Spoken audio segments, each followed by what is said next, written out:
Fala galera, tudo bom com vocês? Hoje eu vou fazer um vídeo diferente. Hoje o vídeo vai ser sobre explorando lugares. Como vocês podem ver, eu tô aqui fiz com um pano de fundo aqui cactos, tá? E hoje a gente vai explorar, vamos fazer um vídeo, não vai ser de jogos. Hoje vai ser um vídeo sobre explorando lugares, tá? E sempre usando a máscara. Como vocês podem ver, temos aqui já um lugar, uma bela vista daqui, ó. A praia, as ondas. Aqui eu tô no meio de um rochedo, um morrozinho, e eu vou filmando com vocês aqui. Vou explorando o lugar e filmando com vocês aqui. Vamos lá então, galera. Vamos ver o que a gente pode encontrar aqui no caminho. Contato com a natureza.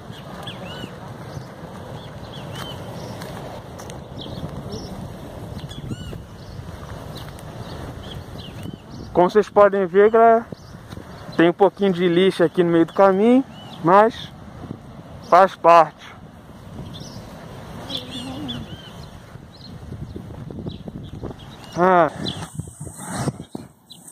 Aqui nós temos, daqui a pouco vamos chegar ali na praia. Certo? Ó, como é que tá essa correnteza. E vamos explorar um pouquinho ali da praia. Vamos descer ali agora e vamos explorar um pouquinho como tá aqui. Sim, galera, estamos descendo aqui agora. Esse rochedo, né? Como vocês podem ver.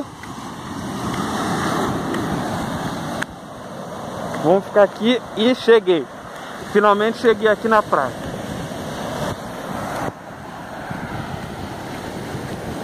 Vamos filmar um pouquinho aqui essa coisa relaxante, o mar.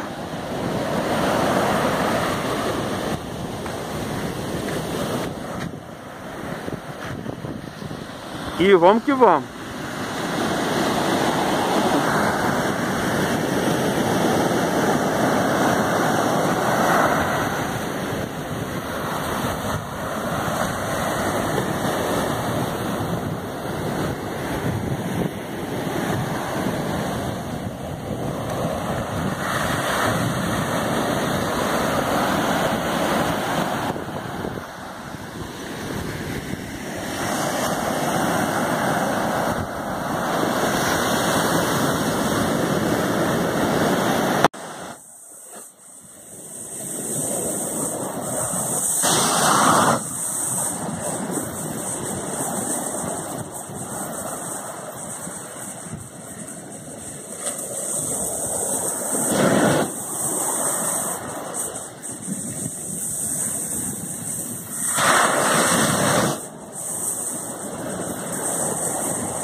Galera, com essa beleza aqui imensa, eu me despeço com vocês, com essa onda aqui.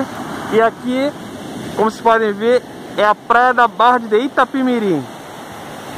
Essa beleza aqui, ó. Mas lá na frente tem uma ilha, tem uma ponte e uma ilha, que o pessoal costuma ir muito também. E essa beleza aqui da natureza, né? Gente, fica então por aqui. Obrigado por ter assistido. Se inscreva no canal para mais vídeos assim. Hoje eu resolvi fazer uma diferente. Ao invés de fazer jogos, resolvi mostrar um pouco aqui da natureza. Para quem curte, deixe seu like, se inscreva no canal e até o próximo vídeo. Valeu!